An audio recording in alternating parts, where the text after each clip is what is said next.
శ్రీమాత్రే నమ. జయ గురు దత్తాత్రేయ నమ. ఈ వీడియోలో మనం ధనుసు రాశి వారికి డిసెంబర్ 7వ తారీఖు నుంచి 13వ తారీఖు మధ్యలో జరగబోయే వారఫలాలు పరిశీలించినప్పుడు ప్రధానంగా ఈ వారంలో ఈ రోజు నుంచి ధనుసు రాశి వారికి పంచమాధిపతి అయినటువంటి కుజుడు రాశిలో ప్రవేశించి సుమారుగా జనవరి 15 వరకు అదే రాశిలో సంచారం చేయడం జరుగుతూ ఉంటుంది. ఈ ప్రభావం వలన ఈ రాశి వారికి ఒక విధమైనటువంటి కాన్ఫిడెన్స్ పెరుగుతుంది. వారిలో ఉన్నటువంటి తెలివితేటలు విద్వత్తుకి తగిన గుర్తింపు రావడం జరుగుతూ ఉంటుంది. ఏదైనా వారు అనుకున్నది ధైర్యంగా బయటికి చెప్పడం, వారిని వారు రుజువు చేసుకునే విధంగా ఈ గ్రహస్థితి అంటే కుజుడు రాశిలో ప్రవేశించడం వల్ల ఏదైనా ధైర్యంగా పోరాడి అనుకున్నది సాధించడానికి కూడా వారికి కుజబలం కలుగుతుంది. అది విద్యార్థులకి అనుకూలంగా ఉంటుంది. అలాగే వివాహం కొరకు ఎవరైతే ఎదురు చూస్తున్నారో లేదా వివాహపరమైనటువంటి సమస్యలు ఉంటే వాటిని పరిష్కరించుకోవడానికి ఎదురు చూస్తున్నారో వారు కంపల్సరిగా ఇతరుల ప్రమేయం లేకుండా వారికి వారే వారి యొక్క సమస్యల్ని పరిష్కరించుకోవడానికి ఈ గ్రహస్థితి అంటే కుజుడు మనకి సహకరించడం జరుగుతూ ఉంది. అలాగే భూములు స్థిరాస్తులు వాటి మీద ఉన్నటువంటి ఇబ్బందుల్ని తొలగించుకోవడం కానీ, ఇతరుల ఆధీనంలో ఉన్నటువంటి స్థిరాస్తి మనం స్వాధీనం చేసుకోవడం కానీ, లేదా స్థిరాస్తి కొనడానికి కూడా ఈ గ్రహస్థితి అనుకూలిస్తుంది. అంటే కుజుడు చతుర్థ స్థానాన్ని వీక్షిస్తున్నాడు కాబట్టి కంప్లీట్గా స్థిరాస్తి కొనాలనే మీ ఆలోచన నెరవేరుతుంది. కానీ అదే సమయంలో మీ దగ్గర ఉన్నటువంటి స్థిరాస్తిని అమ్మడం కానీ వేరే వారికి ట్రాన్స్ఫర్ చేయడం కానీ జరుగుతుంది. అలాగే జాయింట్ వ్యవహారాల్లో ఉన్నటువంటి స్థిరాస్తిని కూడా సెటిల్మెంట్ చేసుకోవడం జరుగుతూ ఉంటుంది. అందుకని కుజుడికి వ్యయాధిపత్యం కూడా ఉంటుంది. ఈ వ్యయాధిపతిగా కుజుడు చతుర్థాన్ని వీక్షించడం వల్ల ఈ విధంగా ఈ భూములు మార్పులు చేయి మార్పులు జరుగుతూ ఉంటాయి. సో ఏదైనా ఈ కుజుడు మంచి బలవంతుడిగా ఈ రాశి వారికి సహకరించడం వల్ల స్వశక్తితో నిర్ణయాలు తీసుకోవడం, కార్యక్రమాలు పూర్తి చేసుకోవడం జరుగుతూ ఉంటుంది. ఇక 12వ స్థానంలో 3 గ్రహాలు ఉన్నాయి. ఇవి ఎప్పుడు 12వ స్థానం ఒక గ్రహం వచ్చినప్పుడు ఆ గ్రహానికి సంబంధించిన కారకత్వ ఫలితాలని జాతకుడు నష్టపోవడం జరుగుతూ ఉంటుంది. ముఖ్యంగా రవి భాగ్యాధిపతి వ్యయస్థాన సంచారం వల్ల ప్రభుత్వానికి చెల్లించవలసిన ట్యాక్సులు పన్నులు వగైరా చెల్లించవలసి ఉంటుంది. అలాగే మీ పేరెంట్స్కో పెద్దవారికో గురువులకో వారికి ఏదో విధంగా మీరు ఆర్థిక పరంగానో వేరే విధంగానో సహకరించవలసి ఉంటుంది. అలాగే ఎవరైనా మీ పెద్దవాళ్ళు అనారోగ్యం కారణాలతో ఇబ్బంది పడుతుంటే వారికి తగు విధంగా సేవ చేయడం కానీ వైద్యం చేయించడం కానీ జరిగే అవకాశం ఉంది. అనుకోకుండా ఒక దూర ప్రాంత ప్రయాణం కానీ ఎక్కువ ప్రయాణాలు కానీ చేయవలసి ఉంటుంది. అనుకోని అతిథి మీ జీవితంలో అంటే మీ కుటుంబంలో రావడం వల్ల వాళ్ళకి కొన్నాళ్ళ పాటు మీరు ఆశ్రయం ఇవ్వాల్సి ఉంటుంది. అంటే ఏదో ఇబ్బందుల వల్ల దూర బంధువో ఇంకో బంధువో స్నేహితుడో మిమ్మల్ని ఆశ్రయించడం వల్ల వారికి కొన్ని రోజులు వారికి ఏదైనా ఒక ఆశ్రయం కల్పించడం కానీ వారిని కొన్నాళ్ళ పాటు మీరు పోషించడం కానీ మీ మీద వాళ్ళు కొన్ని రోజులు ఆధారపడడం కానీ జరిగే అవకాశం ఉంది. అలాగే రాజ్యాధిపతి కూడా వ్యయస్థాన సంచారం వల్ల భాగ్యాధిపతితో కలియడం వల్ల ఏమవుతుందంటే సాధారణంగా ఉద్యోగంలో మారడానికి ఏమైనా అవకాశాలు ఉంటే మారుతారు.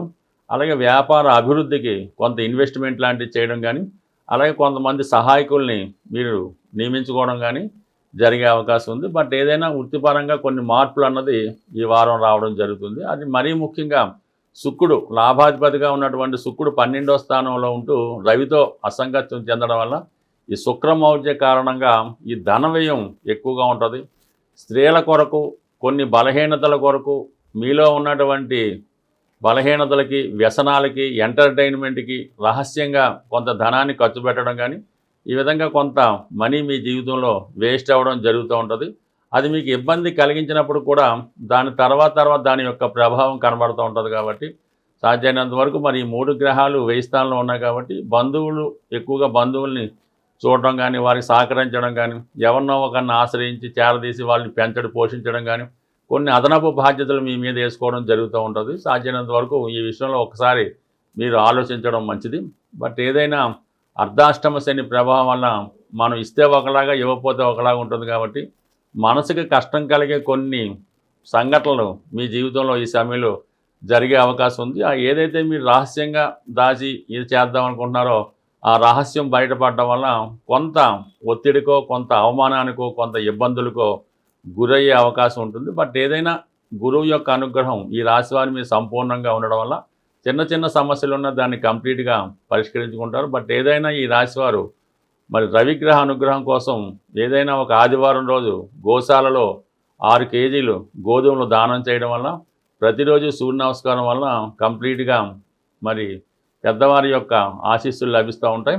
అలాగే ప్రభుత్వ సహకారం కూడా మీకు లభించే అవకాశం ఉంటుంది. సాధారణంగా మన జన్మ జాతకం అన్నది దాంట్లో ఉన్నటువంటి దశలు యోగాలు ఇవన్నీ కూడా బ్యాంకులో దాచుకున్నటువంటి ధనం లాంటిది, లేదంటే మన పేరుతో భగవంతుడు బ్యాంకులో డిపాజిట్ చేయడం ధనం లాంటిది. ఈ గోచారం అన్నది ఈ గ్రహాలు మారినప్పుడు మనం విత్డ్రాల్ చేసుకోవడం, మన అవసరానికి ధనం తీసుకునే విత్డ్రాల్ టైం అన్నది ఈ గోచారం మనకి చెప్తూ ఉంటుంది. అయితే మనకి బ్యాంకులో ధనం ఉంటేనే కదా మనం ధనం విత్డ్రా చేసుకోగలం. అందువల్ల ఏంటంటే కంప్లీట్గా ఈ గోచారంలో చెప్పే ఫలితాలు మీకు కలగాలంటే, మీకు జరగాలంటే మీ జన్మ జాతకంలో అవి రాసిపెట్టి ఉంటేనే మీకు ఈ గోచార ఫలితాలు మీకు అనుకూలంగా రావడం జరుగుతూ ఉంటుంది. అంటే ఎవరైతే మీ యొక్క జన్మ జాతకంలో ఫలితాన్ని ఇంప్రూవ్మెంట్ చేసుకుందాం అనుకున్నారో వాళ్ళు మీకు ఒక మంచి ఆస్ట్రాలజర్ను, అంటే మీకు పెద్దవాళ్ళు ఎవరన్నా ఉంటే వాళ్ళతో సంప్రదించి మీ యొక్క జన్మ జాతకాన్ని ఇంప్రూవ్ చేసుకొని ఆటోమేటిక్గా మీ గోచారం కూడా మంచి ఫలితం ఇవ్వడం జరుగుతూ ఉంటుంది. అలాగే ఏంటంటే ప్రస్తుతం ఈ కుజ భగవానుడు అత్యంత బలవంతుడై మన డిసెంబర్ 7వ తారీఖున ధనుసు రాశిలో ప్రవేశిస్తూ ఆ కుజుడి పైన గురువు యొక్క దృష్టి, శని యొక్క దృష్టి కూడా పడుతుంది. అంటే ఈ శని భగవానుడు గురుగ్రహం కలిసి ఒక భావం మీద కానీ ఒక గ్రహం మీద కానీ తన దృష్టి పెట్టినప్పుడు కంప్లీట్గా ఆ గ్రహం యొక్క బలం చాలా విపరీతంగా పుంజుకుంటూ ఉంటుంది. అలాగే ఆ రాశి యొక్క బలం కూడా పుంజుకోవడం జరుగుతూ ఉంటుంది. అందువల్ల వివిధ జాతకాల్లో ఏదైనా మీ జన్మ జాతకంలో కానీ గోచారంలో కానీ కుజుడు కంప్లీట్గా తన ఉన్న భావాన్ని ఇస్తే అత్యంత ధనవంతుణ్ణి, లేదంటే అత్యంత దుఃఖపడే విధంగా దారిద్ర్యాన్ని కూడా ఇవ్వడం జరుగుతూ ఉంటుంది. కాబట్టి కంప్లీట్గా ఇప్పుడు ఉన్నటువంటి ఈ కుజుని యొక్క స్థితి ప్రకారం మీరు జనవరి 7 నుంచి జనవరి 15 మధ్యలో కుజగ్రహ అనుగ్రహం కోసం కుజుని యొక్క శాంతి కానీ, కుజునికి అత్యంత బలమైన గ్రహం, అలాగే భగవంతుడు ఆంజనేయ స్వామిని ఆరాధించడం వల్ల, సుబ్రహ్మణ్య స్వామిని పూజించడం వల్ల, అంటే మనకి ఆంజనేయ స్వామిని పూజించడం వల్ల ఉద్యోగ ప్రయత్నాలు నెరవేరుతాయి, వివాహ ప్రయత్నాలు, అలాగే అన్నదమ్ములతో ఉన్నటువంటి సమస్యలు, స్థిరాస్తితో ఉన్నటువంటి సమస్యలు ఆంజనేయ స్వామి ద్వారా కుజుడు మీకు అనుగ్రహిస్తాడు. అలాగే సంతానం కలగకపోవడం, సంతానపరమైన ఇబ్బందులు, తరచుగా ప్రెగ్నెన్సీ పోవడం, అలాగే వివాహం తర్వాత ఇబ్బందులు, ఇవన్నీ కూడా సుబ్రహ్మణ్య స్వామి ద్వారా కుజుడు సుబ్రహ్మణ్య అనుగ్రహంతో ఈ ఫలితాలు ఇవ్వడం జరుగుతూ ఉంటుంది.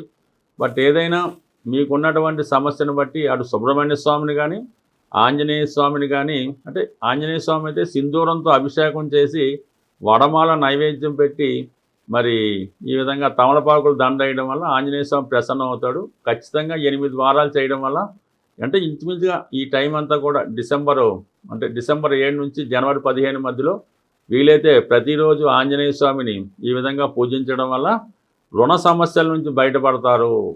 అలాగే సుబ్రహ్మణ్య స్వామిని ఈ సమయంలో పూజించడం వల్ల సంతానానికి సంబంధించిన సమస్యల నుంచి బయటపడడానికి చాలా విలువగా ఉంటుంది. ఏదన్నా ఒక గ్రహం బలంగా ఉన్నప్పుడు ఆ గ్రహానికి మనం పరిహారం చేసుకుంటే ఆ గ్రహం మనకి ఫలితాలు ఇవ్వడం జరుగుతూ ఉంటుంది. అదే ఒక గ్రహం బలహీనంగా ఉన్నప్పుడు దానికి ఎంత పరిహారం చేసినా ఉపయోగం ఉండదు. కాబట్టి ఆ సమయంలో ఆ గ్రహానికి సంబంధించినటువంటి దానాలు అటువంటివి చేయడం వల్ల ఆ గ్రహం స్ట్రెంత్ పెంచుకొని మనకు ఫలితం ఇవ్వడం జరుగుతూ ఉంటుంది. బట్ ఏదైనా మనం ఇచ్చిన ఫలితాన్నే తిరిగి మనకి ఆ గ్రహం ఇవ్వడం జరుగుతూ ఉంటుంది. బట్ ఏదైనా మీరు ఈ సమయంలో మీ యొక్క మీలో ఉన్నటువంటి సమస్యను బట్టి మీ జాతకంలో ఆ యోగం ఉన్నదా లేదా తెలుసుకొని ఈ గ్రహాలకి మనం తగు విధంగా పరిహారం చేసుకోవడం వల్ల ఇప్పుడు ఈ సమయంలో ఆర్థిక ఇబ్బందులతో ఉన్నవాళ్ళు, భూమి సంబంధించిన సమస్యలు, భార్యతో పడుతున్న ఇబ్బందులు, అలాగే సంతానం లేక ఇబ్బందులు పడుతున్నవారు ఈ సమయంలో ఈ పరిష్కారం చేసుకోవడం వల్ల, ఈ గ్రహాలను ఆరాధించి ఆ దేవతల్ని పూజించడం వల్ల ఫలితం కూడా చాలా క్విక్గా రావడం జరుగుతుంది. స్వస్తి.